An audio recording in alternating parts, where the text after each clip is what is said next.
Bianca. And I'm Adrianne. I'm so awkward. And we are two creative women living in New York City going through hella stuff. And that's why we're here, to share our stories and experiences, and hopefully you'll learn from it. If not, you can just laugh with us. In this episode of Women in the Wild, What are we talking about? something pretty wild.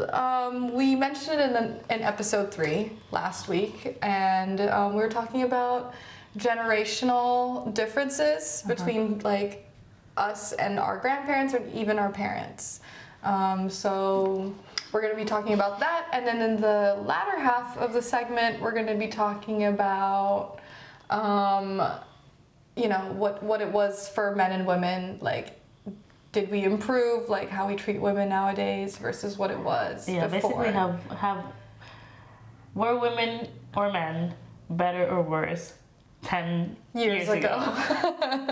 That's the question that we're answering at the end. So yeah, so basically what's pretty wild about the whole generational thing is that I guess the biggest difference that I notice is this thing called instant gratification. You know, these things in our hands over here, our phones, laptops, computers, the internet, you know, everything is instant. We literally complain about guys who are like, oh my gosh, he hasn't texted me in a day. Whereas before, our parents, grandparents would painstakingly write with their physical hands and a pen and paper, write out everything they're saying personally with no shortcuts, because there wasn't like text language back then, like see you later, like CYA, you know, things like that, or like BRB, what the fuck is BRB? Like now everything is instant, whereas like before you would wait, like snail mail, right? So you would wait 5 to 7 days, or like maybe even weeks, depending if where you are, or even fast forward to like landlines where you would have to call and ask for collect, or like you would me last episode. Calling Angel.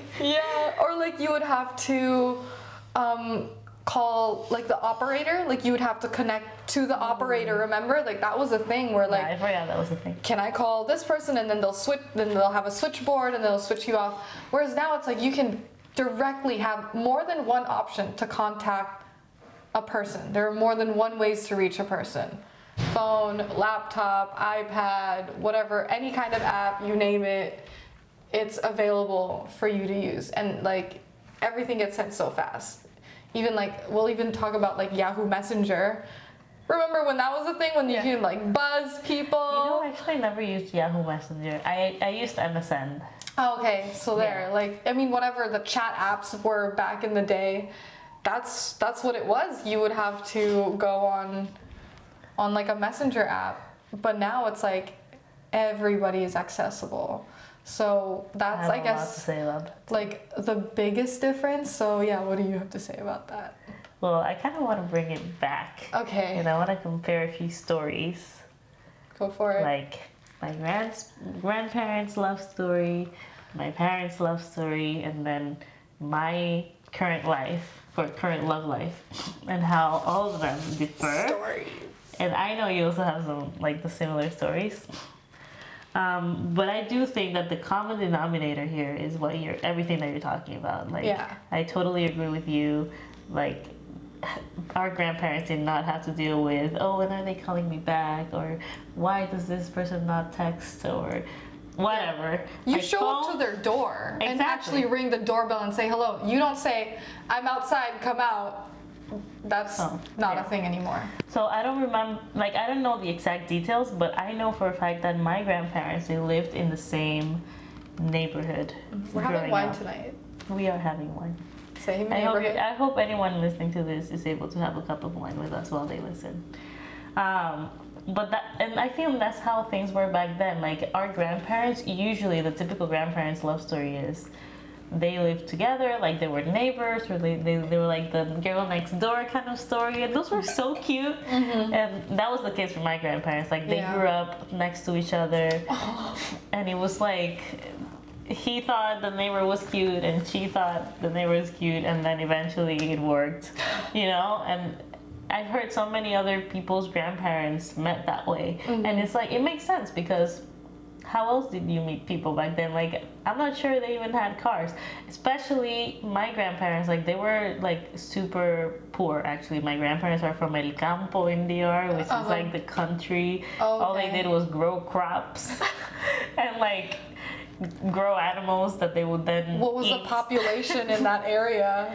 I have no idea, but really small. Gotcha. Which is also like, I don't have the answer to this, but what if people ran out of neighbors? That's true. Like, you only have so many like neighbors options, and then what are the odds that you like your neighbor? You know? Like, Yeah, how your do they- dating pool is small. is so small. Yeah. Whereas fast forward to now, I think the major problem we have is that there are so many options. Like Yes. it's endless, especially us in New York City. And if you download dating apps, that gets tiring so fast, and you're just like, everyone's hot. I don't even know what to do, and I can literally talk to anyone so easily. Yes, you can. And you will again, know we can right get and also you will know right away if they like you. Yeah, and you can Just get like a that. date on the same day too, which It's is crazy. And I think like that can be good, but that can also be really bad because when you have so many options and things are so accessible, Yeah. like you get tired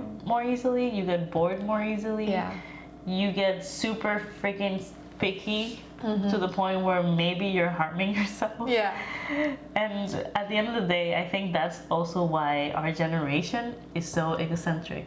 Yeah. If you think about it. In the next episode, we'll actually be talking about how to keep your sense of self while dating and not feeling burnout while, you know, you're getting to know other people while also you're in your like, well, we're in our mid-20s or entering our mid-20s, so it's kind of like we're still also like now solidifying like who we are as a person, our careers and things like that. So even with that, we have to like remember.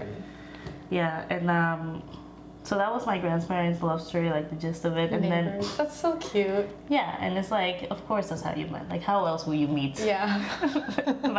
back in the day, if not like knocking on your neighbor's door. Then my parents was a little different. Like here, you see that the pool is a little bigger instead of it being a countryside where you only know like the person that lives next to you. My parents met in Santo Domingo, which is a city, and there's a lot of people. Okay. At this point, people had different kinds of jobs. My mom was not growing crops, and my dad was not like herding chicken or whatever. Right. Like they were actually working. Chicken. They were, Right. I don't know the Okay. the raising animals terms. So that. Like my mom was working at a bank. My dad, my dad lived in New York for the longest time, and this was him like moving back to DR, and he was just a customer like in the bank. He went to do whatever for money, and then he was like, oh, who's that woman? You know? And then according to my parents, like a few days later, he came back with a card and a bouquet of flowers. Just for her, and like anytime he would go to that bank, he would like literally wait in line until she was the one who was like the next person to go to. Because you know when you go to a bank, there are like different people that can see you. He would like let people pass, like, oh no, you can go. If it wasn't her, Yeah. like the person that was gonna attend him. Oh my gosh. It was so That cute. made me realize something actually. Oh. That like nowadays, it's like when we want to date, we specifically, at least for our generation or our age, we specifically go to dating apps to get a date. And if we're out in the wild, When we're out in the wild, I have like blinders. I'm like a horse. It's like I have That's just so true. I don't entertain anybody. I'm not thinking about like as a man, like, oh, you're attracted, like date you. No, like you're a person that I'm interacting with, whatever. That's it. It's platonic. But once you go on a dating app, that's my purpose. So it's like it's so weird that like before you can easily You just could go actually into a look bank around. and like court somebody. Like that term is not even a thing nowadays. Like you actually have chivalry and you give flowers or you make an effort. Now it's just like you text them what you're doing, and that's that's it. It's not even like the full word spelled out. It's WYD. So that's a big difference, and that's pretty wild. That it's And like to me, yeah. the way, yeah, like the way my parents' story is different from like me. trying to date is that who the heck, if I feel like that would even be creepy at this point, if you like work somewhere and like you attend someone professionally and then a few days later they show up and bring you a bouquet of flowers. Like nobody, like it's rare for people to give flowers Who you just met for like a transaction. Yeah. and then the fact that they would come again and bring you that, and also a letter, the whole thing about letters that you just mentioned, it's like a whole different time. Yeah. If it's done today, you would be seen as old-fashioned and maybe in a weird way too, Yeah. like not even in a positive way. What's the equivalent of that now? If you get tagged in a story? That's so sad. I hope not. What's the today equivalent of that? That's my question. Like, let's think about that for a second. Or if you go in our Instagram, Women in the Wild podcast, okay, and comment down below. Okay, do it. Tell us, like, what might actually be the modern equivalent of writing a physical letter and sending it in the mail? Maybe that's your question for today. Right? I'll think I don't about know. that. Let's see it in the comments and then we'll talk about that later. And I'll also think if I have an answer. I'll keep thinking about it if while we it talk. comes up. But do you have other stories that you wanted to? That's my grandparents and my parents, and then me is like, I have done both. I have dated like normal, like meeting people in real life and going on dates and it working out. Like that's how I met my ex-boyfriend, like the one that I talked about last time. But even then, and I think I'm a very like naturally loving person. I actually love writing letters to people. It's like a thing. I grew up doing that. I wrote letters to my friends all the time growing up in like high school, to my best friends, like not even necessarily romantic. So when I was in that relationship with my ex-boyfriend, that was a huge thing for us for a while, where I really wanted him to write me a love letter. And he never did. He never did. And it's like, can I, like, yes, I think I can blame him. I think he could have written a freaking letter. But also it's just like rare these days. Yeah. Like he was probably like, taken so off guard, like what? You want me to write a letter? That was so normal back then. Yeah, like, but to me it was like normal. that would be amazing if you did actually. But he would much rather like buy me a gift or like just take me out. He was like, I don't know what to write, and I was like, where is that? Like, why is that so dead? That is such a special thing, and it was so. Because you can text so with your common thumbs and before. it's so fast. It's really something. And there's emojis now, and GIFs, however you guys pronounce it, but memes also. Like I communicate a lot through memes. I think the love language has also changed in the last like 10 years too. What was your grandparents' story? My grandparents' And story. parents. I don't know much about my parents, but my grandparents specifically. So my grandfather was, I think they had like a 7-year age difference, I think. And so my grandfather was already working and pretty like established in where he was in his career. My grandmother was like finishing college at the time. So he had attended a soiree, my grandmother's soiree. So like in the Philippines, the island is broken, like we have 7,107 islands in the Philippines. So Manila is like one giant one, and then there's like scattered little ones all over. So my grandfather went to Davao, one of the little ones, and my grandmother was based there at the time. She grew up in that province. Whereas my grandfather, like he was like city boy, gritty, like city guy. And here's my grandmother, like very attractive woman, poised, classy, and my grandfather went to the soiree with another date, and he ended up, and like that date was my grandmother's friend, but then my grandmother ended up with my grandfather. Wow. Yeah, so like years later, and for a time he would fly back to that province because he would go for work. So for a time he was kind of courting her, but eventually they got married. But that's also the big difference is that back then, the intention of dating is to get married, whereas now you can date to have fun, to get to know yourself, to just experience new things with different people. To know what you like. And like what you said, it's like there's this like small pool of people. Not everyone is gonna like photography, for example. You know, not everybody in that small pool of people is gonna like photography. So now you can find somebody to actually, oh, that's a photographer. I can actually take them to this event or this exhibit or whatever, and you can find somebody to actually match what you want to do. So yeah, it was so different back then when it was like you can just, that's it. These are your choices. It's like, pick one or be alone. And also, like, no wonder people were locking people down so fast. It's like, what are the odds of you finding someone else, you know, that was kind of compatible to you? And you know what now? And you get along with them.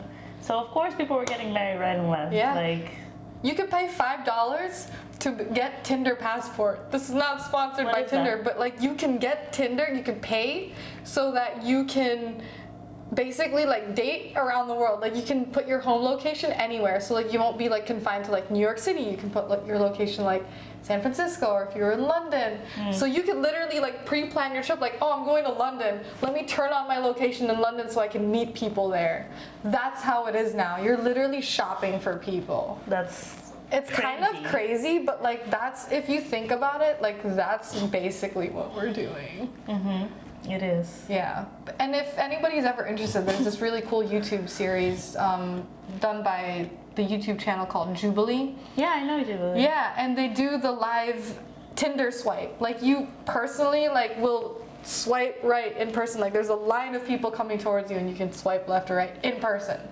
And that, I've seen those. and doing that in person kind of like makes it like, you feel bad if you swipe left. but that's the reality of what we're actually doing in our phones. I think it's like, you know, I don't know. It I can't think of. desensitizes us? Yeah, that's the word. It desensitizes us.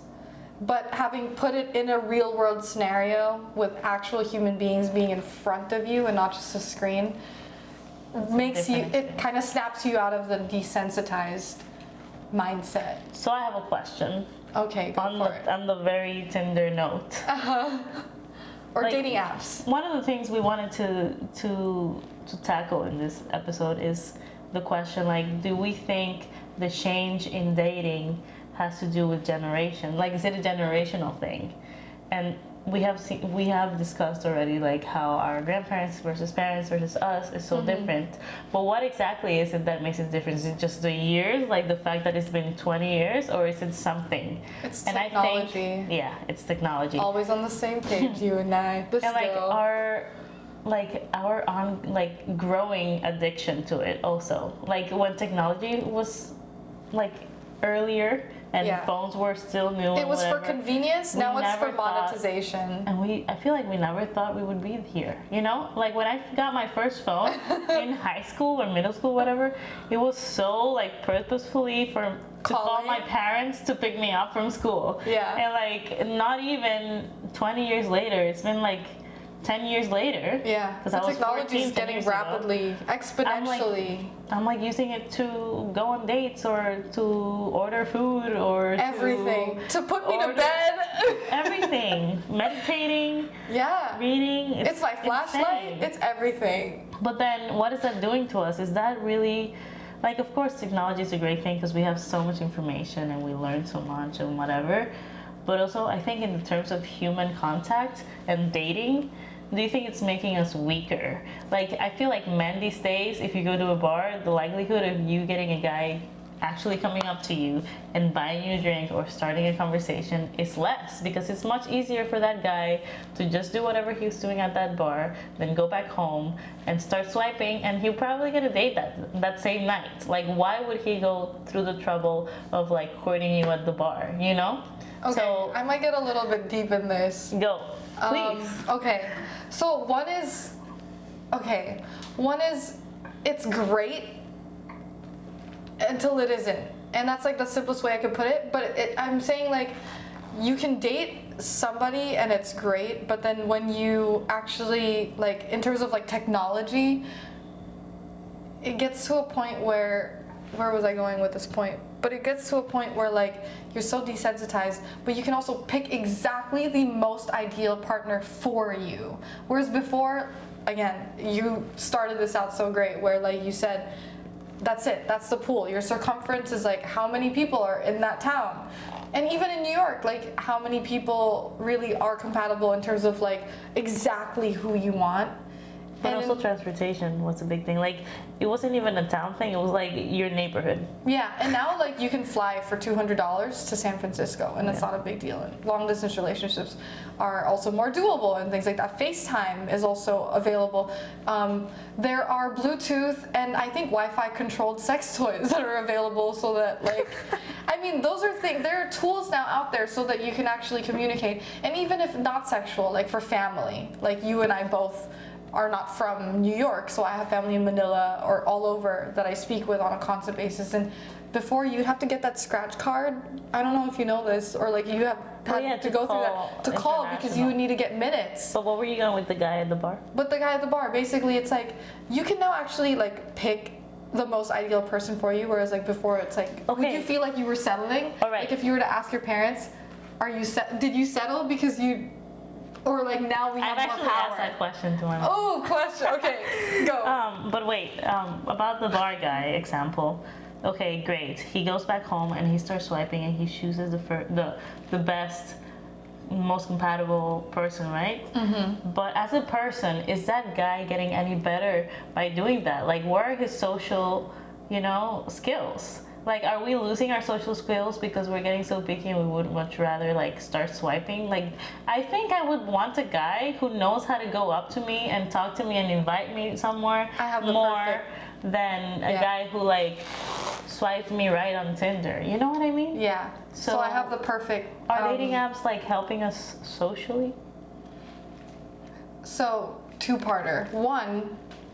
I actually wrote it down here, and it goes along for our next topic. I don't know like how much you have left, but it'll go along. But are men and women better or worse than they were 10 years ago?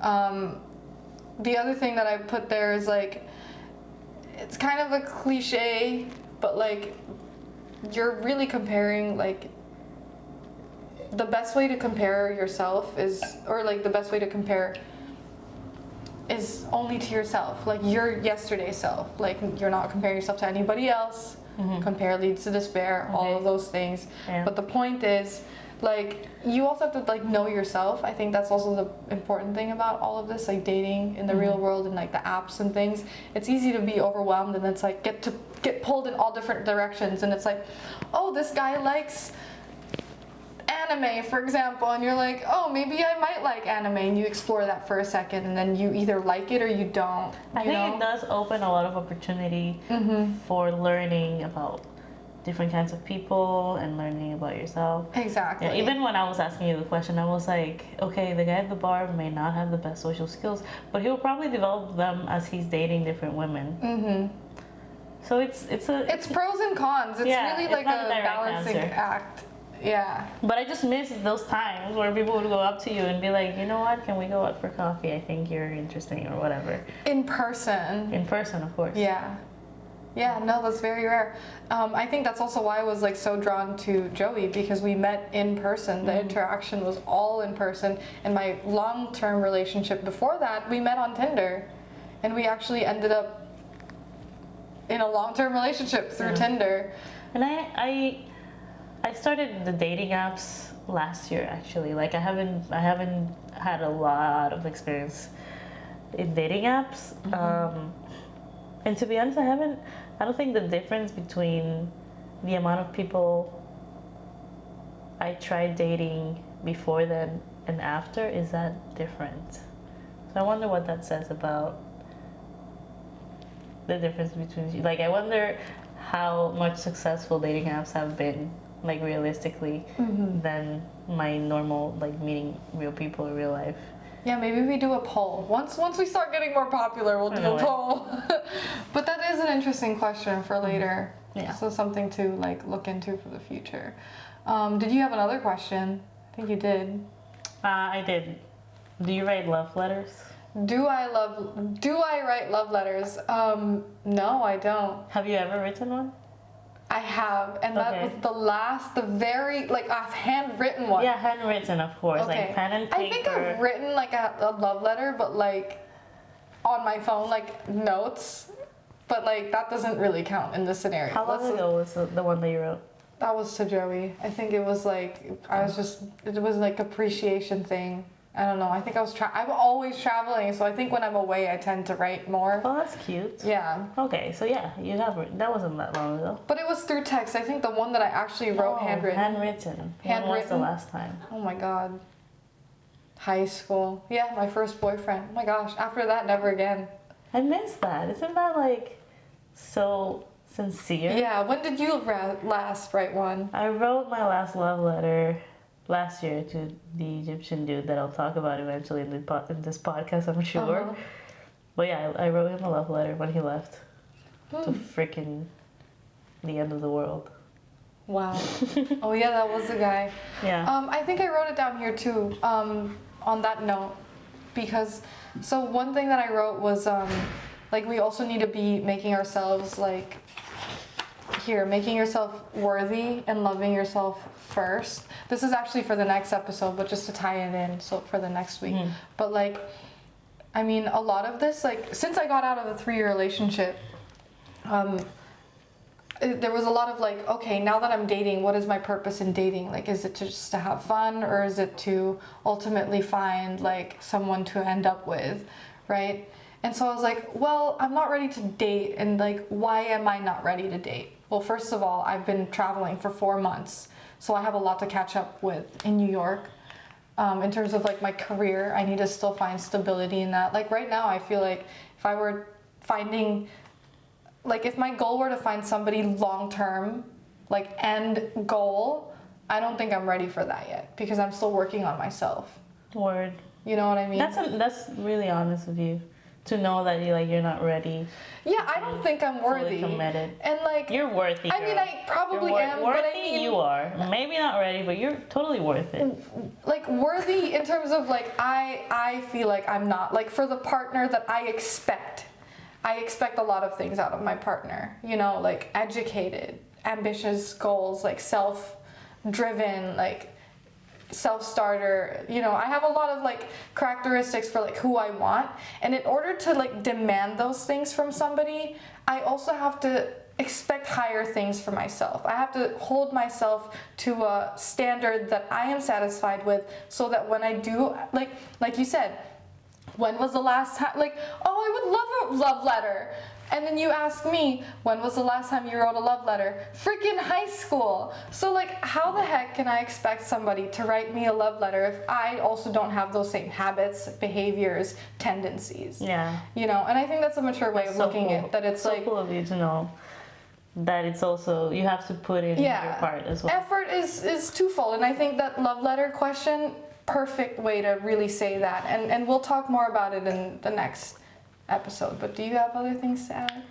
I wanted to add the time that I asked my mom if she thinks she settled for my dad. Oh yes, let's go back to that. I love it. So I think this is really important because it also raises more questions about the same things we're talking about. So my dad is great, don't get me wrong. My dad is great, but I know for a fact that I think my mom started dating him when she was 20 or 21. She wasn't even done with college yet, and I think she was on her last year. Oh, and also, 21. My mom grew up very conservative, hence her own conservativeness with me, which I spoke about last week. I love that. She grew up very conservative, and I once asked her, like, Mom, did you ever have a boyfriend, like, before Dad? And she told me, yes, in quotes.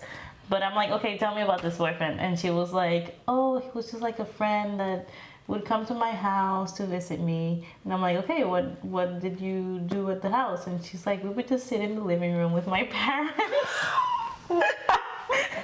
This is so also like on point with everything with like this such culture, a generational thing, man. Like if I brought a guy home and my parents were like, oh, you can only be in the living room and we have to be there, I'd be like, then I won't tell him to come. Like, what? Privacy. And I'm not 100% sure, but it's either one of these two. Either they never kissed or they kissed once. Something like that. It was like so respectful to the point that it was like, are you even dating? I'm like, Mom, I'm sorry, but that's not, you didn't have a boyfriend before that. That was something that you maybe tried and it didn't work. Mm-hmm. But that was not a boyfriend. And she was like, well, in that case, then no, because that's all I had romantically before your dad. Yeah. And I'm like, then when dad came along, how did you know he was the one? Like, I had a whole conversation about that. And especially the way that it happened, because it was like he went to the bank, he liked her, then he started courting her. And then I think like a year later, they got married. Obviously, a lot of things happened in between. He met the family. My mom's family really freaking liked my dad. Things work fast. And my mom's family made a like huge impact on my mom's decision because they all really liked him. And she even told me like they kind of influenced her to like him because she like her family was everything basically. And like if they really like him, then that must mean he's like a great candidate or prospect. What's the right word? Yeah. I keep saying like a great prospect because it already works with the family, and that's the most important thing, right? Yes. My mom said back in 1990s. Still applicable today. But it's like if I put myself in my mom's shoes and I'm working and like this guy. Also, my dad is like I think 10 years older than my mom. Oh, interesting. I didn't know that. So it's like if this guy comes in and like brings me flowers and then I'm not even sure if I like him and then eventually I like him because my family likes him. I'm like, Mom, let's be honest right now.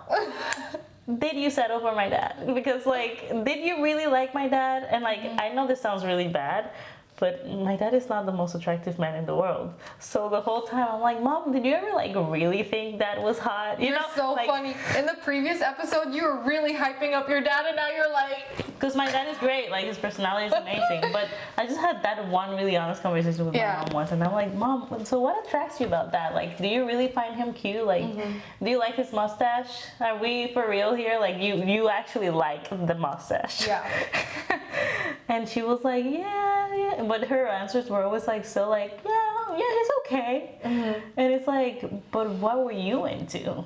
Yeah. And basically my mom's answer at the end of the conversation was like, you know what, Bianca, I never gave myself the chance to learn what I was into. Like, I don't know what I was into. I don't know if your dad was actually like the most attractive man or like the most compatible man even with me, because I never dated anyone else. And I'm like, would you have changed that if you could go back in time? And she actually said yes.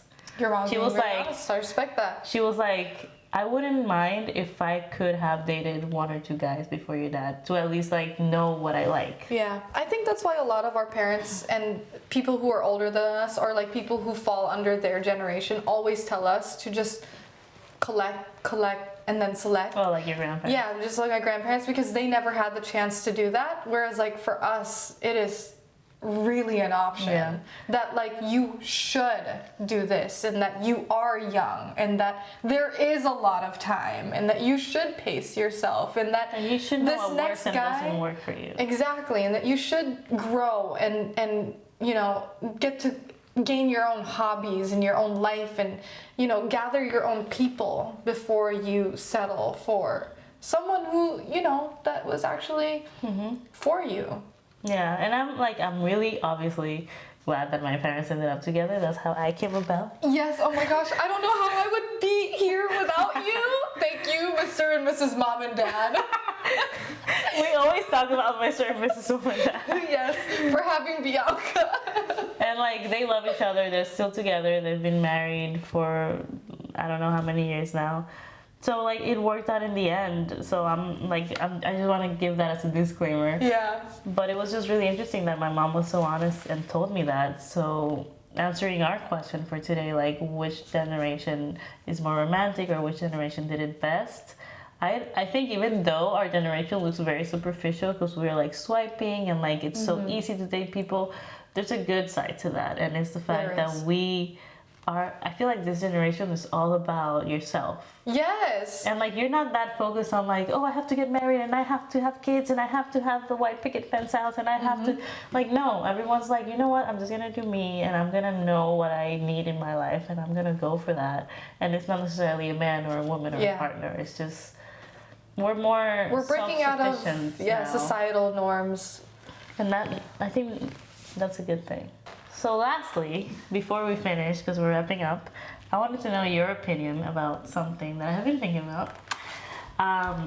Because it is so easy and accessible to date people now with dating apps, etc.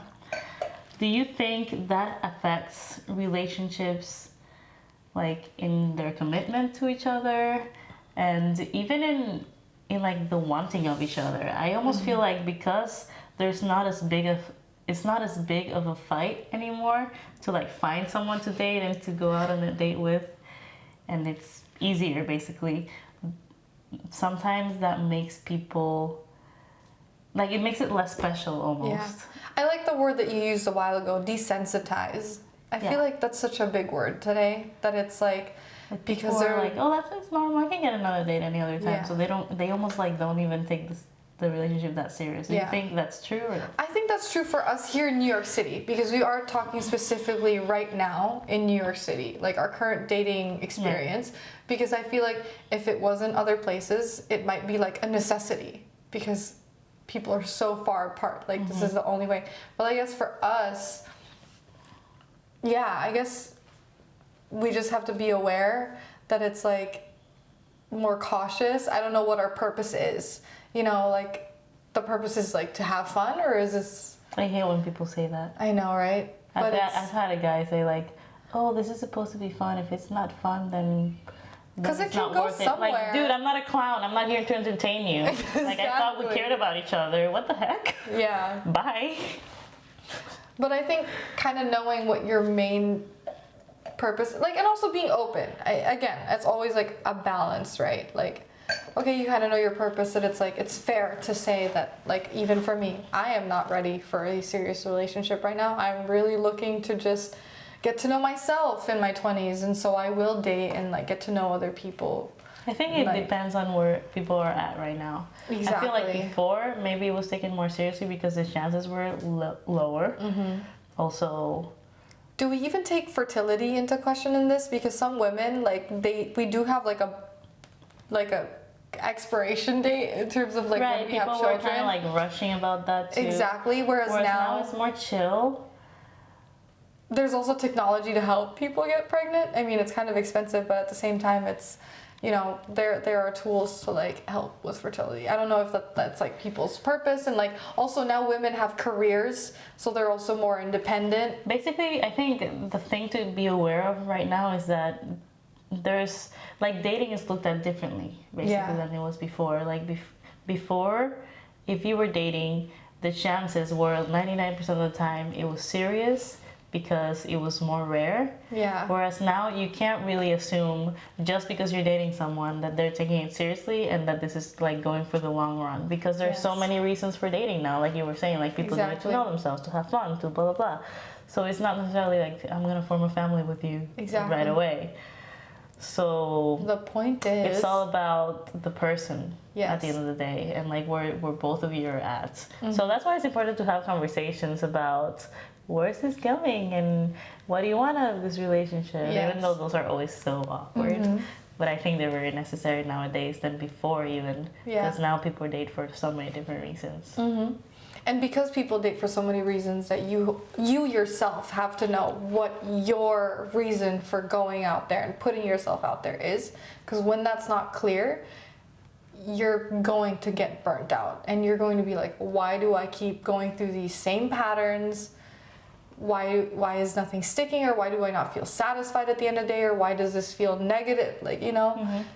Because then you're just going through the motions with no sense of direction whatsoever, whereas like you kind of actually have to have some sort of reflection period, and also like go back to your girlfriends and consult with them, because otherwise you won't even know what the red flags are or what things you're going through or what can be better if you don't get a second opinion. I mean, it's the same for your physical health. It should be the same for your spiritual, mental, whatever kind of health that you need to do for yourself. So we're gonna end on that note, and then next week we're actually going to continue talking about, what was it again? I don't know, you mentioned it a couple times. Oh, self-love. Yeah, self-love. So we were talking about like how, difficult it can get. Like, how do you make yourself worthy? I mean, you already are worthy because you are yourself, but at the same time, when in your 20s, like a lot of things change and you start to learn more about yourself. So I think in that regard, how do you keep balance while you're still growing, you're still not really sure of everything yet, but then you want to lock down somebody, or you're trying to find somebody consistent in your life to give you cuddles or whatever it is that you personally may need, because other people have different needs. How do you pace yourself and kind of stay true to you while finding a partner? Okay. Yeah. Make sure to check that out next week. Bye.